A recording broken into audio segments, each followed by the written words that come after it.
आरा में नगर रामलीला समिति ट्रस्ट की एक आवश्यक बैठक शनिवार को स्थानीय संभावना स्कूल के जुबली हॉल में आयोजित हुई, जहां बैठक की अध्यक्षता नगर रामलीला समिति ट्रस्ट की अध्यक्ष डॉक्टर अर्चना सिंह और संचालन अवधेश कुमार पांडे ने किया। इस दौरान संचालन करते हुए अवधेश कुमार पांडे ने ट्रस्ट के उद्देश्य और तथ्यों को कार्यकारिणी के सामने रखा, जबकि मौके पर उपस्थित लोगों के बीच नगर रामलीला समिति ट्रस्ट की अध्यक्ष डॉक्टर अर्चना सिंह ने कहा कि किसी भी संस्था को पूर्णता, स्थायित्व देने और नियम कानून से चलाने के लिए बनाया जाता है। मैंने नगर रामलीला समिति को ट्रस्ट बनाकर पूर्णता देने का प्रयास किया, सनातन को आगे बढ़ने का कार्य किया, ट्रस्ट का बैंक अकाउंट खोला ताकि पारदर्शिता बनी रहे। यही बात विरोधियों को आंख में लग गई और वे गलत प्रोपगंडा चलाने लगे। आज सनातन के नाम पर गंदी राजनीति कर बुलंदियों पर जाने वाले लोगों का चाल, चरित्र और चेहरा उजागर हो गया है। वे कभी पर्दे के सामने और कभी पर्दे के पीछे रहकर खेल खेल रहे हैं। जनता उनकी लीला देख रही है। उन्होंने कहा कि मुझे राजनीति में आने की कोई इच्छा नहीं है, ना ही मैंने आज तक किसी पार्टी की प्राथमिक सदस्यता ली है। मुझे भविष्य में भी राजनीति में नहीं जाना है। हमारे खून में सृजन है और हमारे माता पिता ने सृजन का पाठ पढ़ाया है। हम देश और समाज को जोड़ने में विश्वास रखते हैं, ना कि विध्वंस करने की तरकीब सोचते हैं। हम अपने विद्यालय में बच्चों को समाज और देश को बढ़ाने का गुर सिखाते हैं। कुछ लोग बोलते चलते हैं कि उनके दोनों हाथ में लड्डू है, तो वे अपने लड्डू खुद खाते रहे और अपने परिवार को खिलाते रहे। रामलीला मैदान में भगवान राम, सीता और हनुमान का फोटो युक्त होर्डिंग फाड़ना और गेट पर जबरन ताला जड़ना, ये घृणात्मक कार्य है। इससे पूरा सनातन समाज द्रवित और दुखित है। रामलीला मैदान के अस्तित्व की लड़ाई अधिवक्ता राय जी के काफी परिश्रम से मिली है, इसलिए मैं नहीं चाहती कि इस बार रामलीला में किसी तरह का व्यवधान हो। जिन्हें करना है वह करें, मैं उसमें सहयोग करूंगी। चंद लोग सौहार्दपूर्ण माहौल बिगड़कर हिंदुओं और सनातन धर्मावलंबियों को बांटना चाह रहे हैं। हम उनकी मनसा को पूरा नहीं होने देंगे। उन्होंने कहा, नगर रामलीला समिति ट्रस्ट सिर्फ 18 दिवसीय कार्यक्रम के लिए नहीं बना है, बल्कि ट्रस्ट के तत्वावधान में रामलीला मैदान में सालों भर धार्मिक व राम से जुड़ी अन्य तरह की गतिविधियां होती रहेगी, जिसे आने वाले समय में भोजपुर की जनता भी देखेगी। जय सिया राम, जय सिया राम। सबसे पहले सभा भवन में उपस्थित हमारे संरक्षक मंडल के सदस्यगण, अभिभावक मंडल के सदस्यगण, तमाम सनातन के भाईजन और मीडिया से आए हुए बंधुओं, आप सभी को मैं जय हिंद बोलती हूँ, जय सिया राम बोलती हूँ, वंदे मातरम बोलती हूँ, भारत माता की जय बोलती हूँ। कहाँ से शुरू करूँ? बातें बहुत हैं, बिंदु बहुत है, लेकिन समय सीमित है, इसलिए चाहूंगी कि बहुत कम शब्दों में आपको मैं सारा जो वाद प्रतिवाद, पक्ष विपक्ष है उसको मैं क्लियर कर लूं और अपनी बातों को आप तक पहुंचा पाऊं। सबसे पहले मैं कहना चाहूंगी, मैं शुरू करना चाहूंगी ट्रस्ट से कि क्या बात है कि जब हम किसी संस्था में होते हैं या किसी परिवार में होते हैं तो उसको पूर्णता देने का प्रयास करते हैं। क्या बात है कि जो अपने आप को बहुत पुराना कह रहे हैं, सिर्फ 3 लोग, वह ट्रस्ट से पीछे क्यों भाग रहे थे? क्यों अकाउंट को खोलना नहीं चाह रहे थे? विवाद यहीं से शुरू हुआ और उसको मोड़ दिया गया, उसको रंग दिया गया किसी और चीज का। आज मैं विवाद की चर्चा नहीं कर रही हूँ या करूंगी, या विवाद को आगे बढ़ाने की मैं बात करूंगी, लेकिन मैं आज एक कंक्लूजन पे पहुंचूंगी। जो जितने दिनों से ये प्रक्रिया, ये नाटक चल रहा है, उसका मैं एक तरह से कहूंगी कि इसका मैं पटापेक्ष करने जा रही हूँ और सारी चीजें मैं स्पष्ट कर देना चाह रही हूँ। तो एक बार स्मृतियों में बिंदुवार मैं सारी चीजों को डालूंगी और लास्ट में उसे कंक्लूड करूंगी। तो क्या बात था कि हम ट्रस्ट नहीं बनाना चाहते थे? क्या बात था कि हम अकाउंट नहीं खोलना चाहते थे? जबकि किसी भी परिवार या संस्था में होते हैं हम, तो उसकी पूर्णता देखते हैं, उसके स्थायित्व को देखते हैं, उसका एक नियम कानून बनाते हैं ताकि उसके अंतर्गत हम चल पाएं और वह संस्था साफ सुथरे तरीके से मेरे नहीं रहने के बाद भी सतत चलती रहे, क्योंकि वह हमारी सुखद कल्पना होती है। क्या बात था? यह प्रश्न मैं आप पर छोड़ रही हूं, आप ढूंढिएगा कि क्या बात था। आरोप है कि फर्जीवाड़ा करके ट्रस्ट बनाया गया। फर्जीवाड़ा कौन? डॉक्टर अर्चना सिंह, मेजर राणा प्रताप जी, श्री अवधेश पांडे जी, श्री राम कुमार जी, या श्री हरेंद्र मुखिया जी, या फिर शंभू चौरसिया जी, या कृष्णा कुमार जी। सभी इसी समाज में रहते हैं और आप भी इसी समाज में रहते हैं। आपको पता होगा कि कौन कितना सामाजिक काम करता है और वह कौन अपने जीवन काल में फर्जीवाड़ा किया है। ये सारा व्यक्तित्व समाज के लिए खुला आईना है जिसमें आप अपना प्रतिबिंब देख सकते हैं, और इसे फर्जीवाड़ा कहा जा रहा है। मैंने तो इसको पूर्णता देने का प्रयास किया था। मैंने तो एक चाहा था कि इसका बाइलाज बने। मेरी तो कुछ कल्पनाएं थी समाज को लेकर के, सनातन को लेकर के, कि उसके जरिए कुछ अच्छा काम किया जाए, न कि साल में एक बार नारा लगाकर चुप हो जाया जाए। यह मेरी कल्पना थी। उसको कहा जा रहा है कि हम हथियाने का प्रयास कर रहे हैं, जबकि हमारे उद्देश्यों में साफ साफ लिखा हुआ है कि हमारा ट्रस्टी अगर उस काम के उद्देश्यों को पूरा नहीं कर पा रहे या ट्रस्ट पूरा नहीं कर पा रहा, तो उसके समान उद्देश्य वाली संस्था को उसका जो भी राशि है या जो भी उसके जो इंफ्रास्ट्रक्चर है वो दे दिए जाए, न कि किसी व्यक्ति विशेष को देने की बात हमने कही है। सोशल मीडिया पर हमारे ट्रस्ट को डाल दिया गया है। आप वहां पॉइंट बाय सारी चीजों को पढ़ सकते हैं। और दमदार आवाज में मैं कहना चाहूंगी कि मेरे जितने भी 11 ट्रस्टी हैं, कोई किसी तरह का आरोप और समाज विरोधी कार्य उसको करवा दे तो रियल में मैं उस ट्रस्ट को खुद से भंग करूंगी।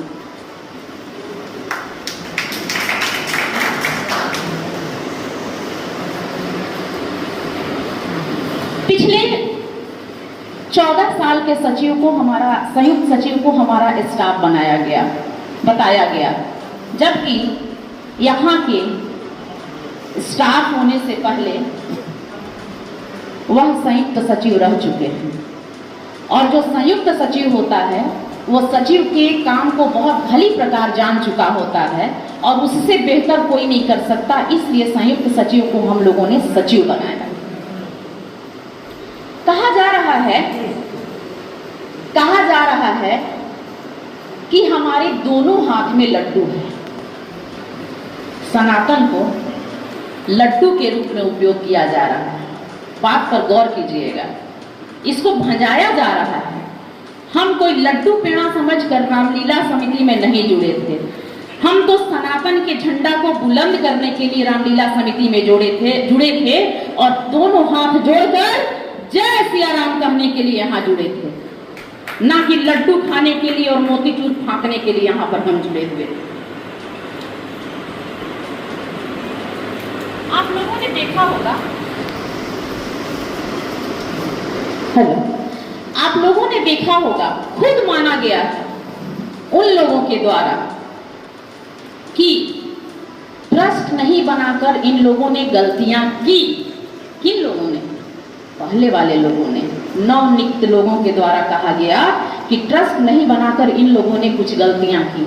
आप भी मान लिए कि गलतियां की, बस गलती वही थी और बस मामला वही फंसा हुआ था। जब आप मान ही लिए कि इन लोगों ने गलतियां की तो वहीं पर जय सिया राम हो गया। क्या हुआ? जय सिया राम। यही तो लड़ाई थी। आपने मान लिया, सब कुछ खत्म।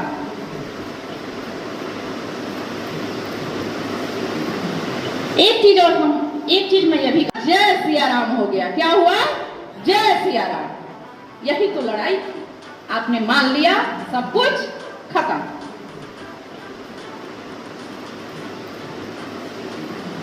एक चीज मैं यह भी कहना चाहूंगी कि कुछ लोगों के द्वारा पटापेक्ष में रहकर पर्दे के पीछे से बड़ी होशियारी के साथ कुचक्र चला जा रहा है।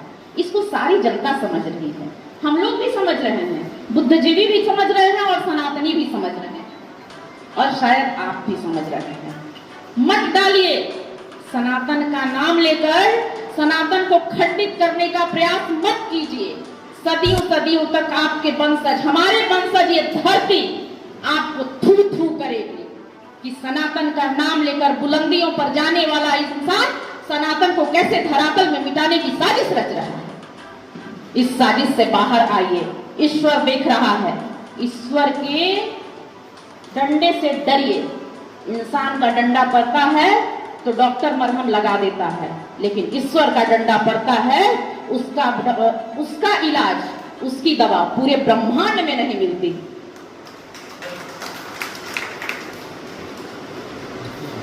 मैं एक बात पुनः कहना चाहूंगी, मैं पुनः दोहराना चाहूंगी कि मेरा राजनीति से कोसों कोसों तक कोई रिश्ता नहीं है, ना ही मेरी कोई महत्वाकांक्षा है, ना ही उस मंच का प्रयोग मैं किसी राजनीतिक लाभ के लिए करना चाह रही थी। आप लिख लें कि मेरा किसी भी दल की कोई प्राथमिक सदस्यता नहीं है। हाँ, इस देश का नागरिक होने के नाते मैं सिर्फ वोट डालने जाती हूँ। किसी भी राजनीतिक दल का झंडा आज तक लेकर मैंने नहीं घूमा है, ना ही सदस्यता फॉर्म पर आज तक मैंने कोई हस्ताक्षर किया है, और ना ही भविष्य में मुझे राजनीति में जाने की कोई इच्छा या महत्वाकांक्षा है। एक चीज मैं यह भी साफ करना चाहूंगी कि मैं शिक्षक हूं, मैं शैक्षणिक संस्थान चलाती हूं, मैं शिक्षक माता पिता की बेटी हूं। हमारे संस्कारों में, हमारे खून में सृजन है। हम सृजन का काम करते हैं, हम विध्वंस पे विश्वास नहीं करते। मेरे माता पिता ने मुझे सृजन सिखाया है। मेरे पिता जब शाम सुबह बैठते थे तो दिनकर और सुभद्रा कुमारी चौहान की कविताओं को पढ़कर वीर रस हम में भरा करते थे और देश के प्रति अपना समर्पण सिखाते थे, सनातन के प्रति अपना समर्पण सिखाते थे। ना कि किसी चीज को विध्वंस करने के लिए उसकी तरकीब और कूटनीति नहीं सिखाते थे। और मैं भी एक शिक्षक हूँ, मैं भी अपने बच्चों को वही सिखाती हूँ, मैं भी अपने बच्चों को वही मोरल एजुकेशन देती हूँ कि आप समाज को गढ़िए, रचनात्मक रूप से आप आगे आइए, विध्वंस को छोड़िए और राष्ट्र के उत्थान में लगिए। तो एक शिक्षक कहीं भी सृजन की ओर उसका झुकाव होता है और मेरा भी सृजन की ओर ही झुकाव है। मैं एक व्यक्ति नहीं हूँ, मैं एक संस्थान की हेड हूँ और जानती हूँ कि हमारे छात्र मुझे आदर्श के रूप में देखेंगे, क्योंकि विद्यार्थी जीवन में हम भी अपने कुछ शिक्षकों को चुनकर उन्हें आदर्श के रूप में देखते थे। वे क्या पहनते हैं, कैसे बोलते चालते हैं, कैसे उनके दूसरे से मिलने जुलने की शैली है, इन सभी चीजों को अनुकरण करते थे विद्यार्थी जीवन में। तो मैं जानती हूँ कि अगर मैं गलत करती हूँ तो मैं एक गलत पीढ़ी को जन्म दूंगी, जो कि समाज हित, देश हित और सनातन के लिए अच्छा नहीं है। इसलिए मैं वैसा काम कभी भी नहीं करूंगी।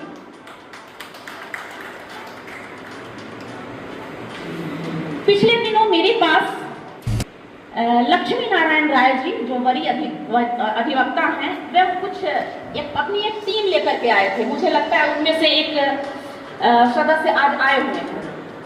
हाँ, और लक्ष्मी नारायण राय जी चूंकि अयोध्या गए हुए हैं रामलला के दर्शन के लिए, उन्होंने बोला कि मैं नहीं आ सकता। उनकी आंखों में आंसू था। बोले कि अब की बार रामलीला हुई। हमने क्यों चाचा जी, आप ऐसे क्यों बोल रहे हैं? तो ना, सदियों से चली हुई परंपरा है। मैंने उनसे कहा, चाचा जी आप आंख में आंसू नहीं लाइए, मैं आपकी बेटी हूँ और आप ही हैं जो उस मैदान के अस्तित्व की लड़ाई लड़े प्रशासन से। इसलिए अगर आप आज कह दें तो मैं सब कुछ करने के लिए तैयार हूँ। बोलते हैं हम कुछ नहीं की चाहत, लीलवा होके की चाहत। आज भी मेरे मन में वह लाइन इन्वर्टेड कॉमा में बंद होकर मेरे जिगर में धंस गई है, और लीला होगी, बहुत अच्छे तरीके से होगी, उसमें कोई इफ बट नॉट का सवाल नहीं।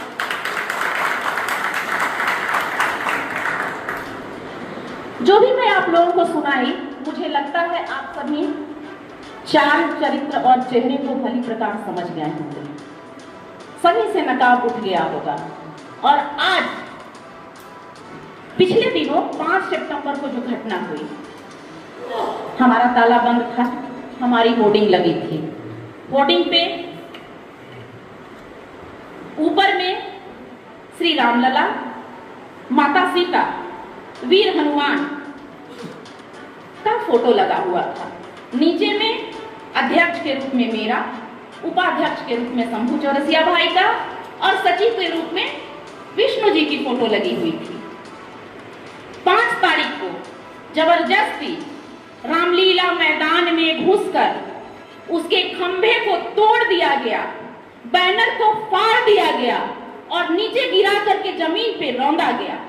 आप सोच सकते हैं, अरे भाई मेरे से आपका कुछ विरोधाभास हो सकता है, शंभू चौरसिया जी से विरोधाभास हो सकता है, विष्णु जी से मतभेद हो सकता है, लेकिन रामलला, माता सीता, वीर हनुमान,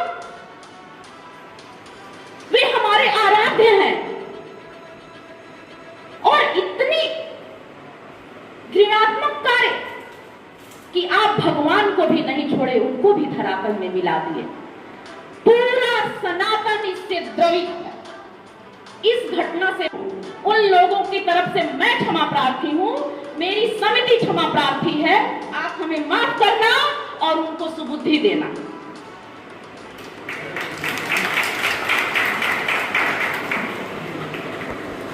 आज मैं जो बोलने जा रही हूं, शायद मेरे जो जवान भाई हैं, यंग हैं, उन्हें थोड़ा सा कुछ अजीब लगेगा।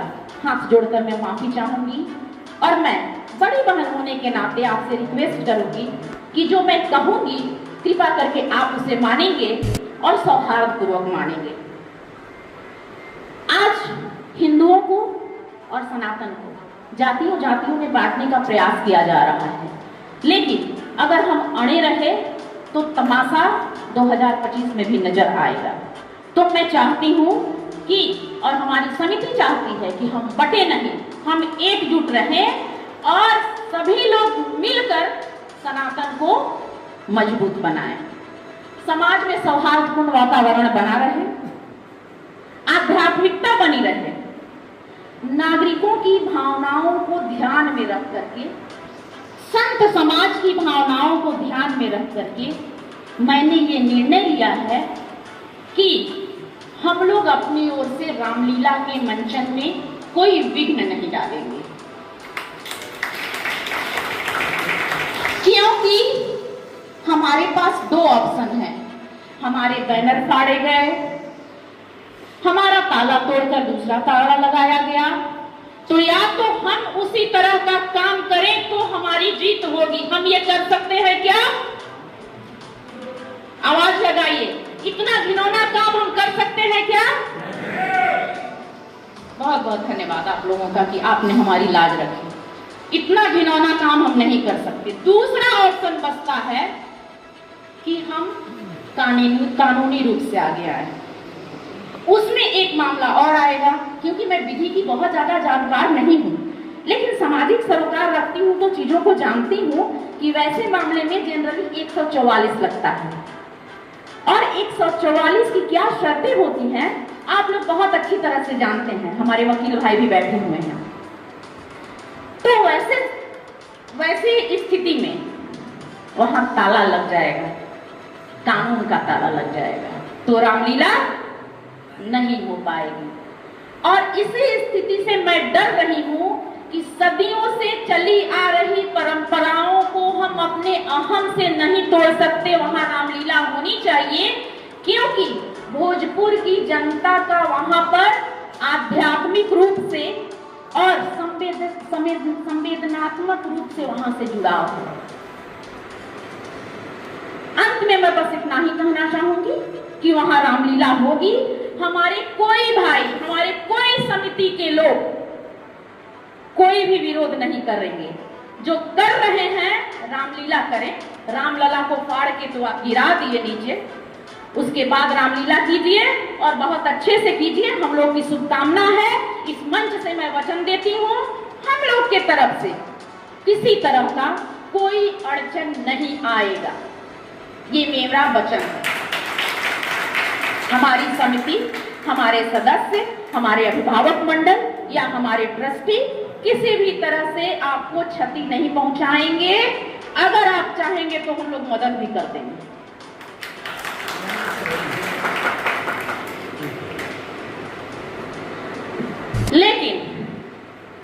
के जो हमारे उद्देश्य हैं, मैं चाहूँगी कि एक बार मैं ट्रस्ट के उद्देश्यों को पढ़ करके आपको सुना दूँ, क्योंकि ट्रस्ट बन चुका है, वह हमारा एक ड्रीम है, एक हमारी कल्पना है, सृजन की कल्पना, और सृजन की कल्पना को हम नहीं छोड़ सकते। हम उस कार्य को करेंगे और बहुत अच्छे से करेंगे। हम लोग सारी तैयारियां कर लिए थे, हमारे पास सारे चीज के मंडली कर लिए थे, मंडली वाले को धमकाया गया है। हमारे एक भाई हैं जिनके पूरे ट्रेनर हैं, वो लोग रहते थे, उन लोगों को धमकाया गया है। मेरे पास रिकॉर्डिंग है, मीडिया बंधु अगर चाहेंगे तो मैं यहाँ से उतरूंगी तो आप लोगों को अवेलेबल करवा दूंगी। ये सारे पेपर्स हैं, देखिए मंडली के पेपर्स हैं, जो हमने एडवांस दिया था उसके पेपर हैं, सब कुछ है मेरे पास, मेरी सारी प्लानिंग है। लेकिन सनातन की एकता और भावनाओं को ध्यान में रखते हुए मैं यह निर्णय ले रही हूँ। अब रहा ट्रस्ट की बात, तो ट्रस्ट को फर्जी साबित किया जा रहा है, तो मैं ट्रस्ट के उद्देश्यों को एक बार आप लोगों के सामने पढ़ना चाहूंगी, ताकि आप भी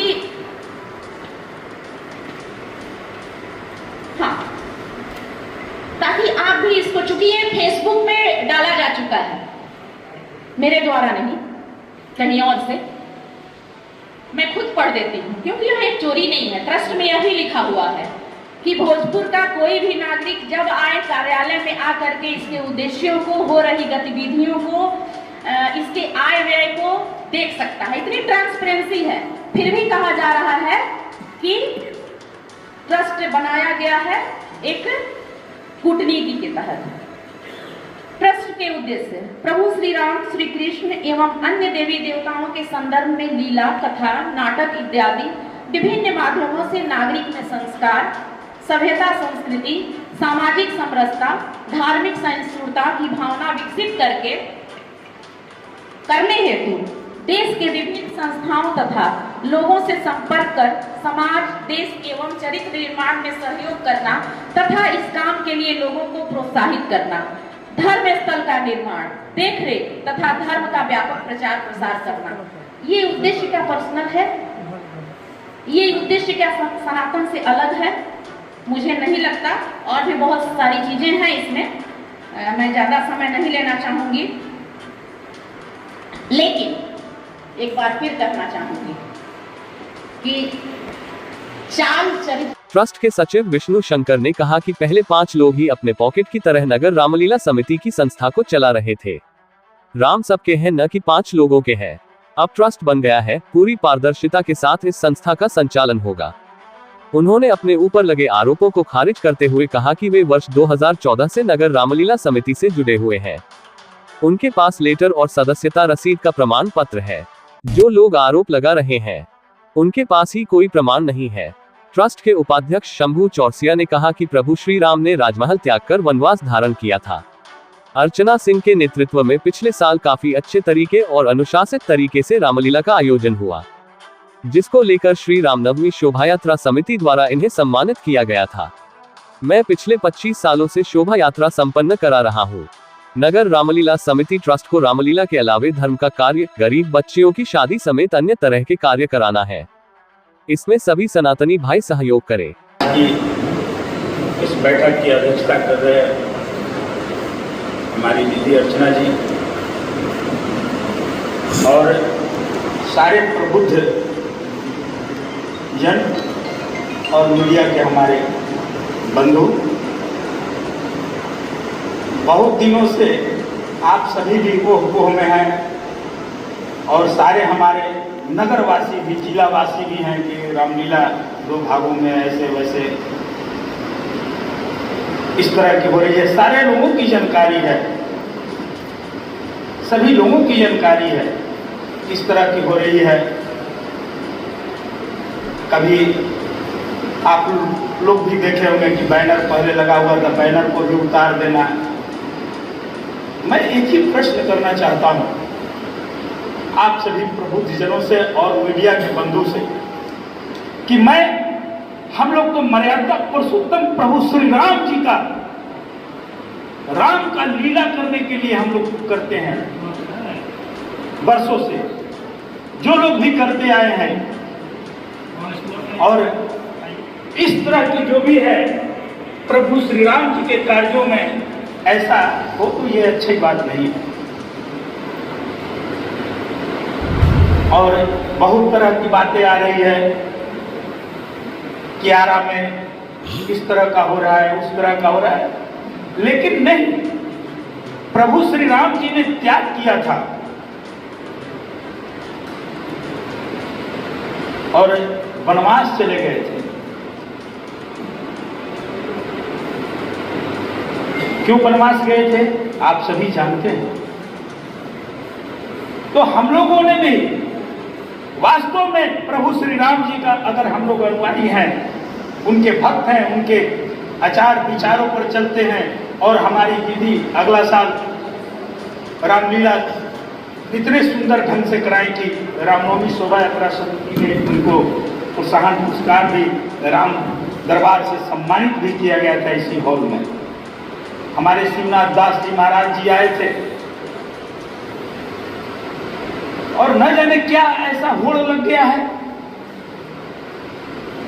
हमको तो लगता है कि पहले भी रामलीला हुआ करता था, झाड़ ढोलक लेकर के कोई सुनने भी नहीं जाता था, जबरदस्ती लोग, लेकिन जब से ललन जी को बनाया गया और पॉलिटिकल राजनीति में डाला गया कि नहीं मेयर का चुनाव और जीते और हिंदू और मुसलमान करके जीते, उस समय से ये रामलीला समिति अखाड़ा बन गया, पॉलिटिकल अखाड़ा बन गया। ये बहुत लोग जानते हैं लेकिन बोलते नहीं हैं। उसी समय से लग रहा है कि हम रामलीला के अध्यक्ष बन जाएंगे ना तो हम मेयर बन जाएंगे, विधायक बन जाएंगे, एमपी बन जाएंगे। अरे क्या बात है, ऐसा सोच हो गया है और इसी के लिए घमासान चल रहा है कि हम तो हम। अरे पहले तो कोई धर्म का काम करने के लिए खड़ा नहीं होता था। हमको भी याद है जब हम लोग भगवत ध्वज लेकर के रंगगढ़िया से चलते थे तो हमारे हित्र मित्र विष्णु जी हैं, हित्र मित्र साथे से हट जाते थे कि जा अब तो तार हत्या हो। और आज के भी लिस्ट में हम लोग हैं।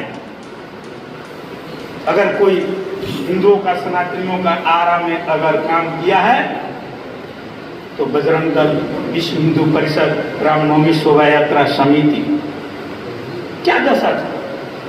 और आज लगता है कि हम करेंगे, हम करेंगे। आइए ना भैया, करिए। आप सबको वंदे मातरम, आप सबको भारत माता की जय। सबसे पहले मैडम ने जो इनिशिएटिव लिया है, क्योंकि राम विवाद नहीं है, राम तो हल है और राम को पा लेना नहीं है, राम को त्याग है।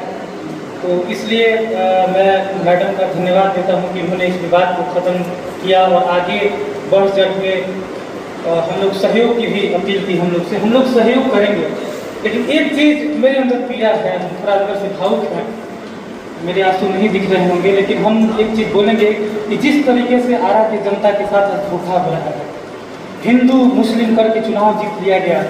आप बताइए, आज भी हमारी माताएं बहनें यहाँ तक घुटने पे अपना नीचे का सलवार चढ़ा के मंदिर में पूजा करने जाती है। बताइए वो हिंदू है कि नहीं? आज हमारे शहर की स्थिति क्या है आप लोग देखिए। जनप्रतिनिधि तमाम चुने जाते हैं, आते हैं जाते हैं, लेकिन हमारी शहर की स्थिति बहुत ज़्यादा खराब है। और ये रामलीला से पीछे हट जाना ये बहुत ज़्यादा पीड़ा की बात नहीं है, लेकिन पीड़ा की ये बात है कि फिर वही लोग आएंगे, फिर वही लोग वहाँ पे मैडम काबिज होंगे जो कल तक उन्हीं पार्टी के लोग, उन्हीं विचारधारा के लोग जो कह रहे थे सुप्रीम कोर्ट में कि राम काल्पनिक है। आज हम लोग पुनः उन्हीं के हाथ में इस बात को देने जा रहे हैं। इस विवाद को खत्म करने के लिए हो सकता है ये जरूरी हो, लेकिन ये जनता के हित में लॉन्ग टर्म में बहुत घातक साबित होने वाला है। ये बात मैं बहुत विनम्रता के आपके साथ कहना चाहूँगा।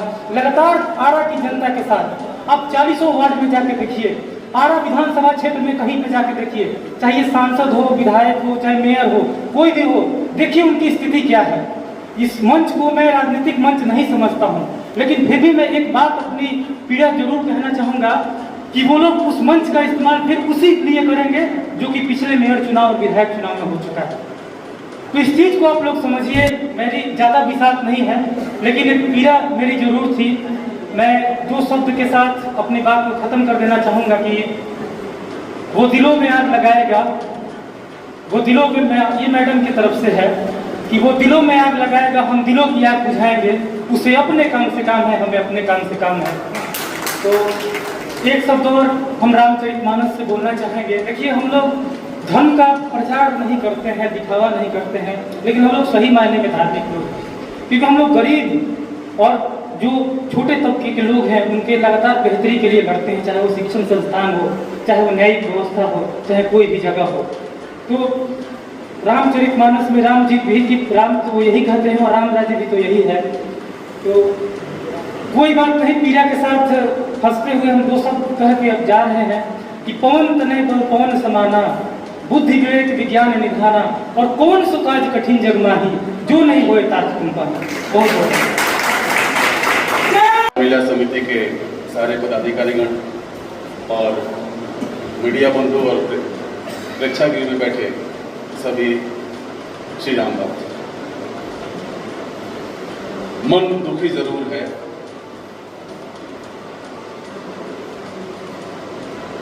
मैं एक चीज कहना चाहता हूं आप सभी से कि इस बार इसी साल अयोध्या में भगवान राम दोबारा लौटे। तो लोगों ने ये कहा कि हमारे भारत के ओजस्वी प्रधानमंत्री नरेंद्र मोदी ने श्री राम को अयोध्या में वापस आया। किसी की औकात नहीं है जो राम को लाए, किसी की औकात नहीं है कि वो राम को लाए। राम ने चुना नरेंद्र मोदी को कि मैं आपके द्वारा आना चाहता हूं। नहीं तो हिंदुस्तान में कितने प्रधानमंत्री आए और चले गए, कितने सुप्रीम कोर्ट के जज हुए और चले गए, लेकिन उस जज के हाथ वो फैसला होना था कि राम को आना है। मोदी जी के हाथ से ये होना था कि हमको आना है। दशरथ की 3 पत्नी थी, कौशल्या, कैकेयी और सुमित्रा, लेकिन राम ने कौशल्या को चुना। उसी तरीके से मैं आपसे कहना चाहता हूं कि यहां हम राम को वरण करने चले थे, लेकिन राम का तो अपहरण हो गया है। हम राम को वरण करने चले थे, लेकिन राम का अपहरण हो गया है। आरा की स्थिति सबको पता है ना कि आरा में राम को और आरा वासियों को राम का महत्व सिखाने वाला कौन व्यक्ति है? वो किसी से छुपा नहीं है। वो कौन है? वो शंभू चौरसिया है।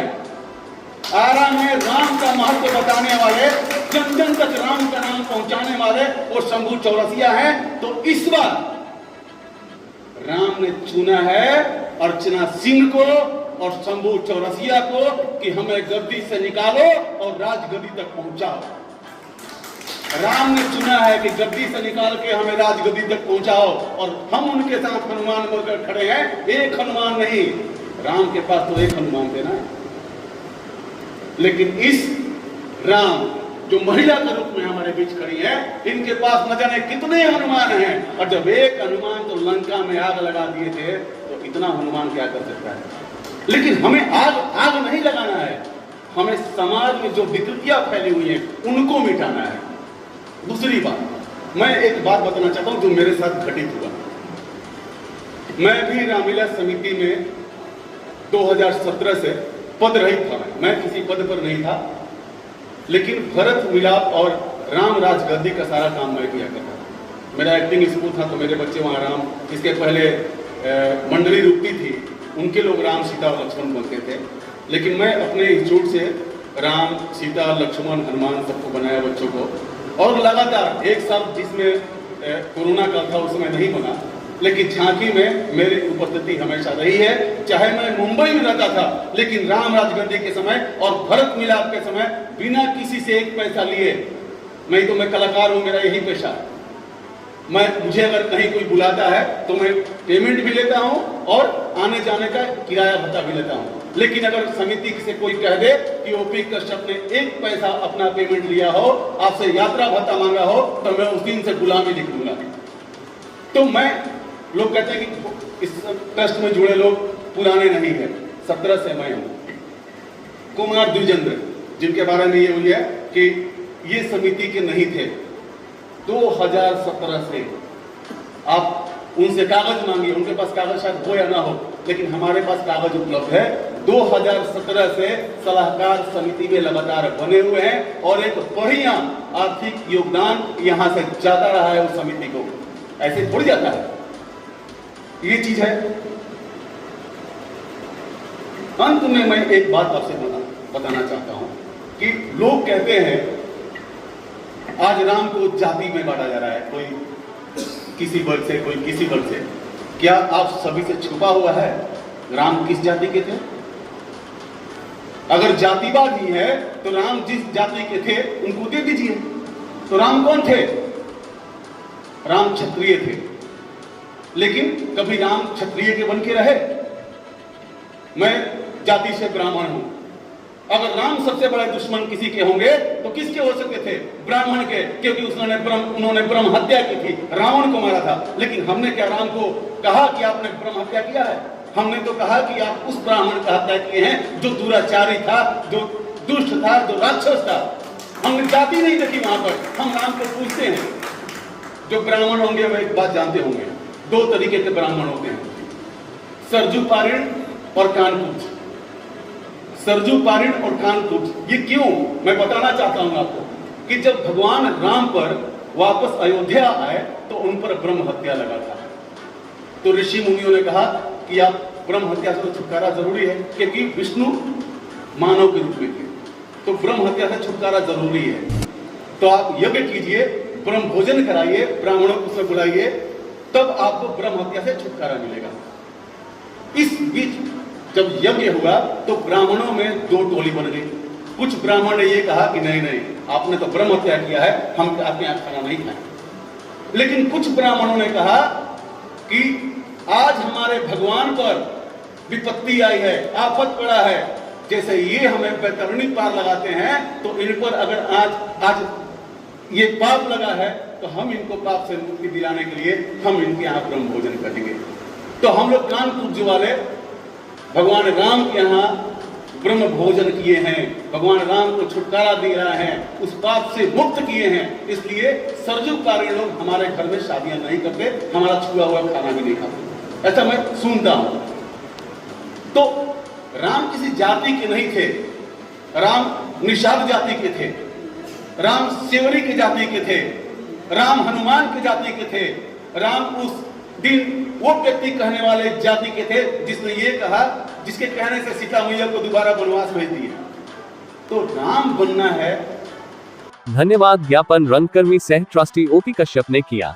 बैठक में नगर रामलीला समिति ट्रस्ट के डॉक्टर कुमार द्विजेंद्र, राम कुमार सिंह, मनोज कुमार सिंह, हरेंद्र यादव, कृष्ण कुमार, ओपी कश्यप, अविनाश कुमार यादव उर्फ लड्डू यादव, अविनाश कुमार सेवानिवृत्त डीएसपी, मिथिलेश रंजन, मनोज सिंह, अरविंद कुमार सिंह, अधिवक्ता ऋषिकेश ओझा, सोनू सिंह, अमित सिंह गौतम, अनिरुद्ध सिंह, प्रकाश बजरंगी, रविश, राहुल राय, अमन, गोविंद तिवारी, शशिभूषण समेत कई लोग मौजूद थे।